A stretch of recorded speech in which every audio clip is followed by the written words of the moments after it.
அனைவருக்கும் வணக்கம். நம்ம இப்போ செய்ய போகிறது ஸ்வீட் சீடை, சீப்பு சீடைன்னு சொல்லுவாங்க.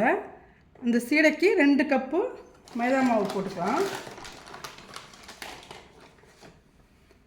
2 கப்பு மைதா மாவுக்கு இந்த கப்பால் 3/4 கப்பு ரவை போட்டுக்கலாம். ரவை போட்டு இது நல்லா இது மாதிரி மிக்சியில் அரைச்சிட்டு, பெரிய பெரிய ரவையாக இருந்துச்சுன்னா மிக்சியில் கொஞ்சம் அரைச்சிக்கோங்க. கொஞ்சமாக சோடா உப்பு போட்டுக்கலாம். அதே மாதிரி கொஞ்சமாக சால்ட்டு, இனிப்பு நல்லா தூக்கி கொடுக்கும். 2 ஸ்பூன் நெய் போட்டுக்கோங்க.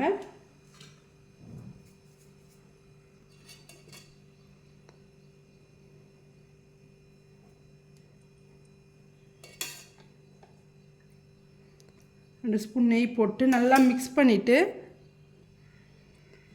நல்லா இது மாதிரி மிக்ஸ் பண்ணிக்கோங்க.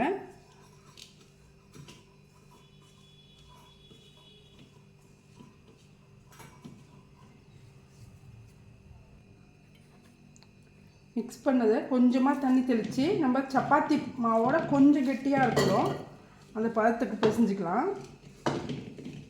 இப்போ 2 கப்பு மைதாவுக்கு 1 கப்பு சர்க்கரை இல்லை 1 கப்பு வெல்லம். வெல்லத்துலேயும் செய்யலாம், நல்லா டேஸ்ட்டாக இருக்கும். பாவு காய்ச்சணும். பிசைஞ்சிட்டு நல்லா 10 நிமிஷத்துக்கு மேலே இது நல்லா ஊறட்டும்.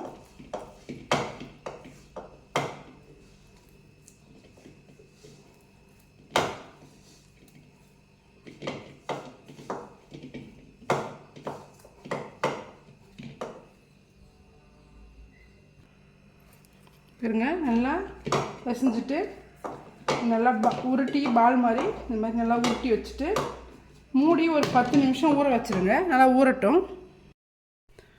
மாவு நல்லா ஊறிடுச்சு. ஊறின மாவை சின்ன பீஸ் எடுத்து இது மாதிரி நல்லா இதில் ப்ரெஸ் பண்ணுங்கள். ப்ரெஸ் பண்ணிவிட்டு இதை அப்படியே லைட்டாக இப்படி உருட்டினா சீப்பு சீடை ரெடி ஆகிடும். இதே மாதிரியே எல்லா மாவும் நம்ம சின்ன சின்ன பீஸ் ஆக்கி இதில் இப்படி தட்டுங்க.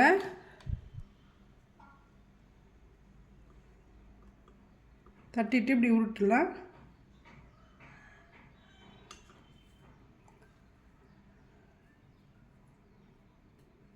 தட்டிட்டு ஈஸி தான் செய்கிறது, டக்கு டக்குன்னு செஞ்சிடலாம். 2 கப்பு மாவை 10 நிமிஷத்தில் செஞ்சிடலாம்.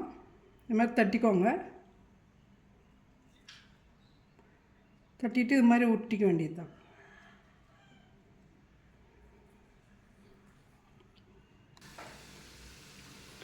போட்டுட்டு இது மாதிரி நம்ம ஆயிலில் நல்லா ஸ்லோ ஃப்ளேமில் நல்லா கிறிஸ்பியாக வறுத்து எடுத்துக்கணும். இது மாதிரி ஒன்று ஒன்றா போட்டுக்கலாம்.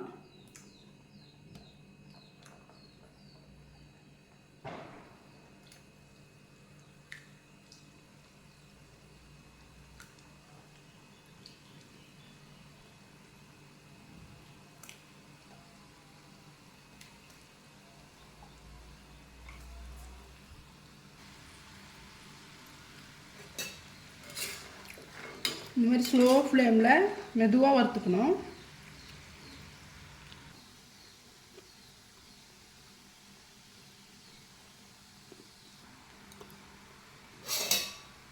இந்த மாதிரி நல்லா ஃப்ரை பண்ணி எடுத்துக்கோங்க.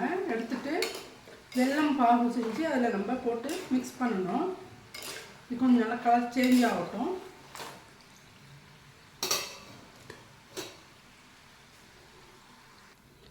இது எடுத்தாச்சு. எடுத்துட்டு அடுத்தது கடாய் வச்சு வெல்லம் போடலாம். வெல்லம் போட்டுட்டு இதில் கொஞ்சமாக தண்ணி ஊற்றிக்கோங்க. போதும். இதில் 1 ஸ்பூன் அளவுக்கு நெய் போட்டுக்கலாம். நல்லா கரையணும்.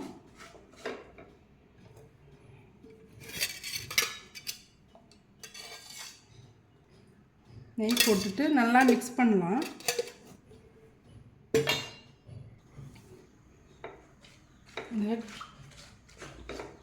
நல்லா துருவி போட்டாலும் இது மாதிரி கட்டி கட்டியாக இருந்தால் கொஞ்சம் கொதிக்கட்டும். பாருங்கள், நல்லா கொதிச்சிட்ருக்கு. பாவு கொஞ்சம் திக்காகட்டும். அந்த டைமில் நம்ம செஞ்சு வச்சுருக்க சீப்பு செடியை போட்டு நல்லா மிக்ஸ் பண்ணிடணும்.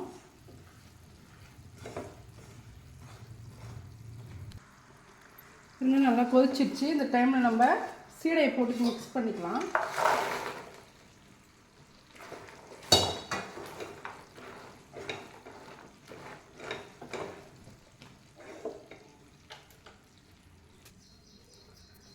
இந்த வெள்ளைப்பாகலே நல்லா ஊறிடும். இந்த டைமில் நம்ம கொஞ்சமாக ஏலக்காய் பொடி மிக்சியில் அரைச்சது இருக்குது, அதை போட்டுக்கலாம். பாருங்கள், சுவையான இனிப்பு சீடை ரெடி ஆயிடுச்சு. சீப்பு சீடைன்னு சொல்லுவாங்க. இந்த வீடியோ பிடிச்சிருந்தா லைக் பண்ணுங்கள், ஷேர் பண்ணுங்கள், கமெண்ட் பண்ணுங்கள், சப்ஸ்கிரைப் பண்ண மறக்காதீங்க. நன்றி.